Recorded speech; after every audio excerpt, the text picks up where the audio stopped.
My cousin thought she pulled off the ultimate wedding heist, stealing my dream venue and parading it as her own fairy tale. But what she didn't know, I had receipts.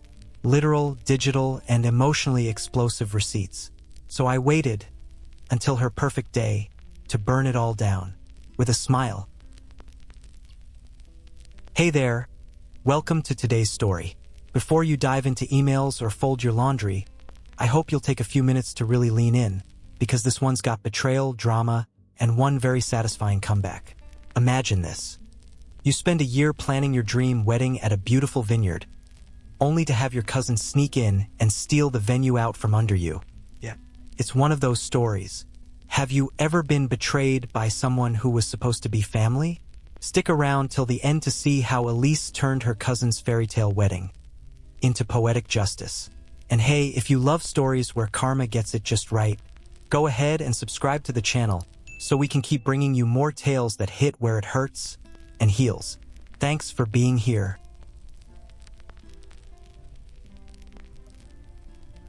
Hey there, I'm Elise. I'm 29, a marketing strategist, fiance to the love of my life, and, as I've recently discovered, the unwilling co-star in what must be my cousin Amanda's long-running personal competition show. Growing up, I wasn't the type to stir the pot. I was more of the peacekeeper, the kid who avoided drama even when it was screaming in my face. I'm the eldest of 3 girls in a pretty traditional family, raised to keep the peace and let things go in the name of unity. My mom and Amanda's mom are sisters, the type who throw joint birthday parties and compare their kids at every turn, whether we liked it or not. Amanda and I, we were born only 8 months apart. From the outside, we looked like besties, matching holiday dresses, summer swim lessons together, smiling for the family photo ops. But behind the scenes, she was always just extra. The kind of person who didn't want to do what you did, she wanted to do it first or better. If I played piano, she had to take violin. If I dyed my hair auburn, she went platinum blonde the next week. It was subtle at first. Competitive school projects. Who made the honor roll? Who got the cutest prom dress? I always told myself, it's just cousin rivalry, no big deal. But it didn't stop. When I got into my dream university, a place I'd been working toward for years, she coincidentally applied after I'd accepted. And when she got in, she threw a party themed around our college colors. My name wasn't even mentioned. Still, I tried to take the high road. Family first, right? I figured she'd grow out of it. But that idea died the moment I got engaged. I still remember the day Daniel proposed, under the giant willow tree in my childhood backyard, the same place my dad used to push me on the swing. It was intimate, genuine, full of meaning. I was still floating 2 weeks later when Amanda showed up to brunch with a suspicious sparkle on her left hand. Oh, didn't I tell you? We're engaged too. To a guy she'd been dating for 3 months? And before you ask, yes, her ring looked like a knockoff of mine. Slightly larger stone, but fake as hell. I didn't say a word. I just smiled, took a sip of my coffee, and wondered how far she'd go this time. Spoiler, I hadn't even scratched the surface. When Daniel and I got engaged, I didn't need anything extravagant. I wasn't the kind of girl who had a Pinterest board for her wedding since middle school. But I did have one dream, that vineyard. It wasn't just beautiful, it was meaningful. Tucked into rolling hills with warm golden sunlight bouncing off rows of vines and a small stone chapel nestled in the middle. It was where my parents renewed their vows after my mom survived breast cancer. That place had history, love, healing. It was sacred ground to me. We visited it together, Daniel and I. We walked the aisle between the vines, took 1,000 mental pictures, and toasted with a glass of wine from their cellar while watching the sun melt into the horizon. We locked it in, a year in advance. Deposit paid, signed contract. I remember holding the email confirmation like it was a golden ticket. That moment felt real. But then, out of nowhere, came the call. It was the venue manager. Her tone gave it away before she even said the words. That soft, nervous lilt you hear when someone's about to ruin your week. She told me that, due to an internal scheduling issue, my date had been shifted, and unfortunately, the original date was no longer available. I was confused at first. I had documentation, receipts, a binding agreement. And then she said a name, Amanda. That's when the floor dropped out. Apparently, Amanda's friend, a part-time admin at the vineyard, had slipped her into my date slot. She'd claimed I had never confirmed, despite the literal trail of emails proving otherwise. They couldn't explain how the mix-up happened, but assured me they'd offer a discounted rate for another available date. The rage I felt, it wasn't loud. It was quiet. Cold, like swallowing an ice cube that gets stuck halfway down your throat. I called Amanda. I didn't even lead with accusations, just gave her the benefit of the doubt, thinking maybe this was some ridiculous misunderstanding. But nope. She admitted it, shrugged it off like it was nothing. Come on, Elise, it's not that deep. You can just reschedule. You're not the only bride in the world. Her tone was light, amused, like she hadn't just torched something sacred to me and danced on the ashes. I felt my fingers tighten around the phone. I could hear my heartbeat pounding in my ears. My first instinct? To yell, to unleash every repressed emotion from the last 2 decades of being constantly one-upped and overlooked. But I didn't. I took a deep breath, forced a laugh, and said, "Sure, I'll reschedule." Because Amanda had just handed me something more powerful than outrage, opportunity. And when someone tries to play dirty with me, I don't scream. I wait. I calculate. I play the long game. While Amanda pranced around thinking she'd pulled off the ultimate cousin flex, I was already planning my next move. Not out of spite, but out of precision. And when you've spent your life being underestimated by someone who sees you as a threat disguised in politeness, well, let's just say it's so satisfying when they finally see what you're actually capable of. She stole my venue, my moment, but she was about to lose everything else. Not because I wanted revenge, because karma needed a little project manager, and that project was go time. The irony didn't escape me. Amanda was about to celebrate her wedding at the venue she stole from me with the man who'd been dirty texting my best friend behind her back. And she had no clue. The day of her wedding arrived like it had been curated by a bridal influencer with no budget limits. She had horse-drawn carriages, cascading floral arches that probably cost more than my car, and staff in coordinated pastel uniforms serving champagne like it was water. The whole vineyard looked like a fairy tale threw up all over it, except instead of charm, it reeked of overcompensation. This wasn't about love. It was about being seen. It was about outshining, outstaging, and outdoing. I had no intention of setting foot anywhere near that spectacle, but I did send a gift, something simple and tasteful, because I wanted to make it very clear. I'm not the villain in this story.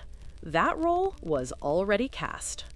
And the real star of the day wasn't even Amanda. It was Jenna, my ride or die since college, and now, ironically, Amanda's maid of honor's new bestie. A friendship I may or not have subtly encouraged, knowing Amanda's maid of honor had the spine of a wet noodle. Jenna fit right in. Sweet, bubbly, the kind of person who could ask you for your Netflix password and somehow make you thank her for it. She had everything we needed. The receipts. During Amanda's whirlwind 3-month engagement, Jenna had started getting strange messages from an unfamiliar account. It started with innocent compliments. "You look amazing in that dress. Bet you're a heartbreaker." Cringe, but harmless. Until it wasn't. Soon it escalated.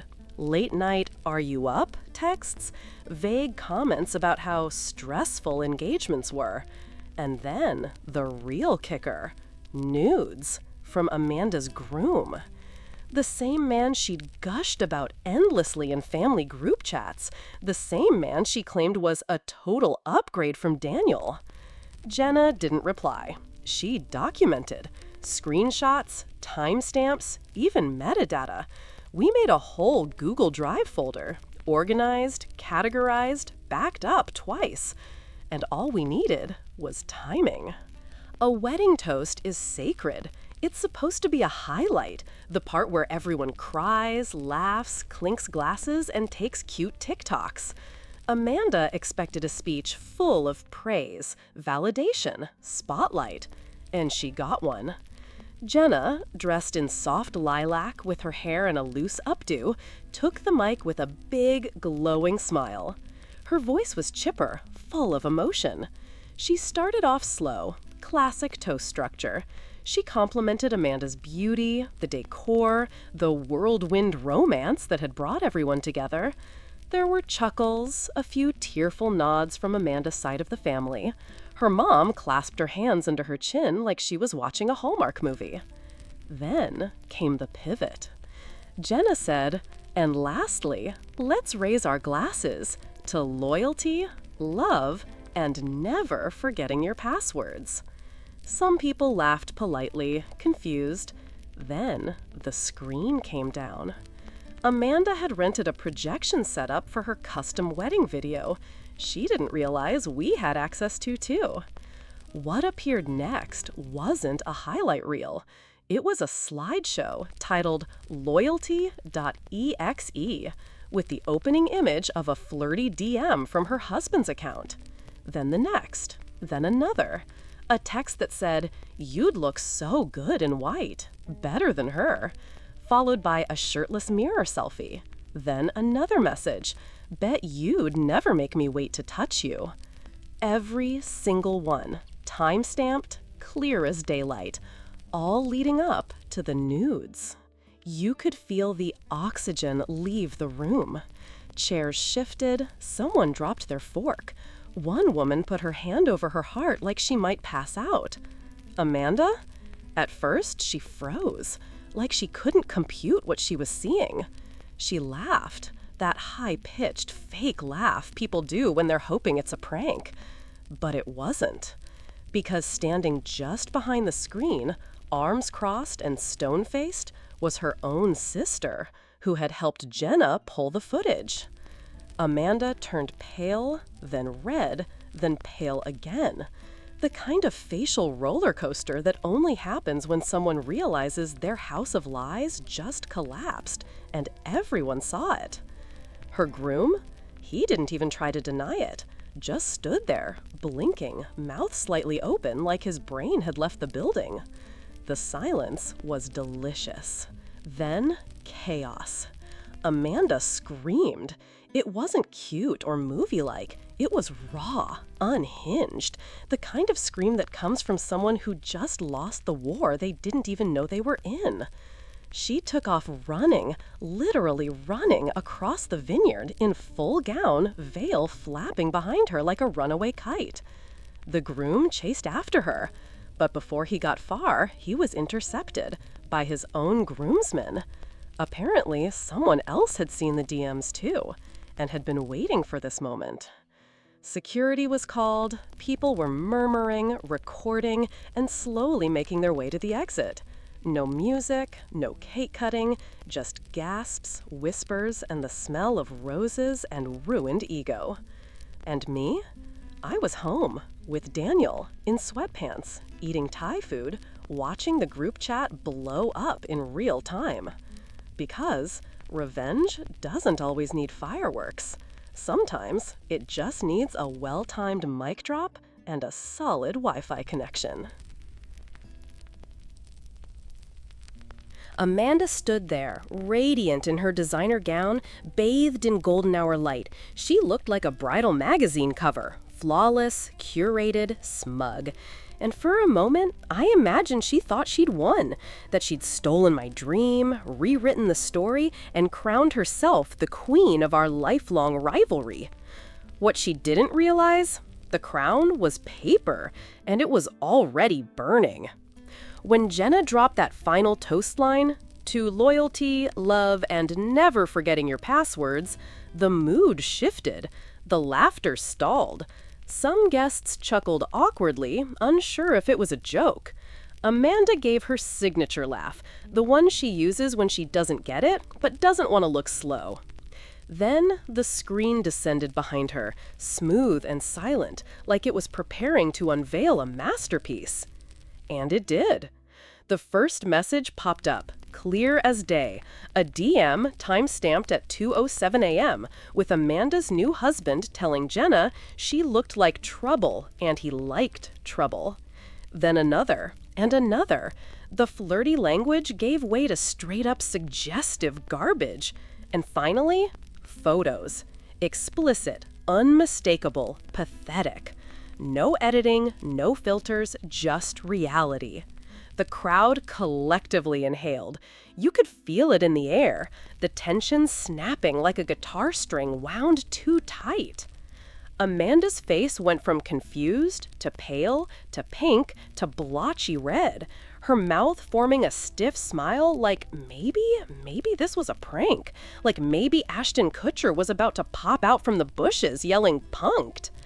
But then she turned and saw her sister, arms folded, eyebrows raised, not a hint of shock on her face, just quiet, unflinching confirmation. That's when Amanda knew. She'd been outplayed. People didn't even try to hide their reactions anymore. Some gasped, some whispered audibly. A woman at table 4 clutched her pearls, literal pearls, and shook her head like she was watching a soap opera. One of the older relatives just said, "Well, damn." Amanda screamed, a full-chested, ragged scream, like something between a horror movie shriek and a tantrum at a toddler pageant.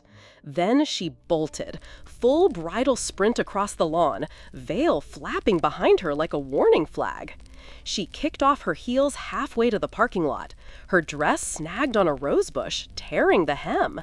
People froze, unsure whether to help or film. Her groom tried to chase after her, but the groomsman, his own groomsman, stepped in and blocked him, wordless, just a slow shake of the head, like, "Nope, you're done here." Security escorted him off the property before the DJ even had a chance to announce the cake cutting. The rest of the guests, they stood there in stunned silence, holding champagne flutes like props in a failed commercial.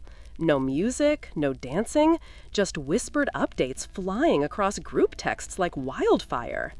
Amanda's dream day, the one she stole, had collapsed like a house of cards in a wind tunnel. And I wasn't even there. I was home, feet up, freshly showered, watching the Great British Bake Off with Daniel and eating leftover pad thai. My phone buzzed nonstop. Jenna's messages came in first. It worked, followed by a photo of Amanda mid-sprint, veil tangled in her curls.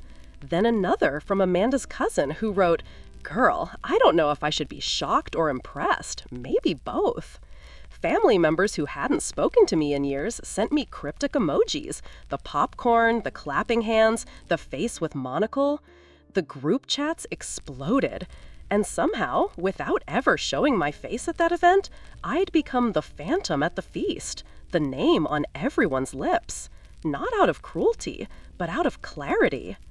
Amanda had always underestimated me because I didn't fight loud. I never made scenes. I didn't steal spotlights or drag people publicly. I kept my head down, chose my battles, waited. But she finally taught me something. Sometimes silence is just the inhale before the strike. And this time, the hit landed exactly where it was supposed to. She'd weaponized manipulation, appearances, and her connections to crush my joy. And for a while, it worked. She saw me back down and thought that was surrender. It wasn't. It was the setup.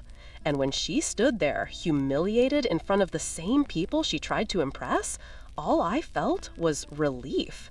Not because she suffered, but because the truth finally had the mic. She didn't just lose a venue. She didn't just lose a husband. She lost the story she spent years trying to write, the one where she always wins and I always fold. But I don't fold. I flip the table. And with one well-timed slide deck and a little help from a best friend with better morals than most therapists, I took back everything she thought she'd stolen. Not out of pettiness, out of precision. Because when you grow up being pushed aside, you learn how to move in silence. And eventually, silence turns into strategy. Amanda thought she was the queen, but in the end, it was always checkmate. Amanda's marriage unraveled before their honeymoon playlist even finished syncing. The annulment was quiet but swift, a mutual agreement to pretend the whole circus never happened. No surprise there. Turns out, when your husband exposes himself, literally, to another woman before the cake's even cut, it doesn't exactly scream happily ever after. Amanda ghosted social media within a week. Her curated Instagram page, the one filled with staged brunches, designer handbags, and captions like "manifesting grace," vanished. Deactivated, gone. She moved out of town shortly after. No big goodbye post, no farewell brunch, just gone. Meanwhile, back in the real world, people talked. It started as whispers at baby showers and book clubs, then spread like wildfire at the nail salon and church bake sales. Everyone had a version of what happened. Some were exaggerated, others wildly inaccurate, but one thing remained constant. Amanda's name was no longer being said with admiration. The story got legs of its own. Even people who weren't at the wedding somehow knew about the toast and the screen. A legend was born. And while I never publicly confirmed or denied my involvement, I didn't have to. The silence said more than a speech ever could. A year later, it was my turn. Daniel and I stood in that same vineyard Amanda had tried to steal from me. The sun warmed our shoulders, the breeze gently stirred the trees, and the vines, full and green, framed the aisle like nature had dressed up just for us. There were no carriages, no choreographed dances, or monogrammed dessert towers, just joy. Real, unfiltered joy. The lights twinkled overhead as we danced under the stars, surrounded by people who wanted to be there, not to post about it, not to outdo anyone, just to celebrate love. And from Amanda's side of the family, only one chair had a name card. Her sister. She arrived in a simple navy dress, no fanfare, no drama. She hugged me tightly and whispered, "This is what a wedding's supposed to feel like." She wasn't wrong. And when she gave her toast later that evening, there wasn't a dry eye in the house. She didn't name names. She didn't allude to the scandal. She just spoke about peace, about choosing truth over image, love over ego, and what it means to really show up for the people you care about. It was the kind of speech that doesn't make headlines. It just makes sense.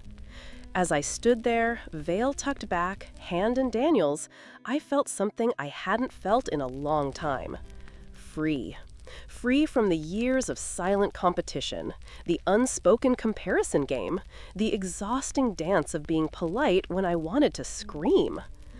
Amanda had tried to hijack my joy, rewrite my narrative, but in the end, she only delayed it. She didn't destroy it, because joy rooted in truth always finds a way to bloom again. The difference this time? I wasn't smiling through clenched teeth.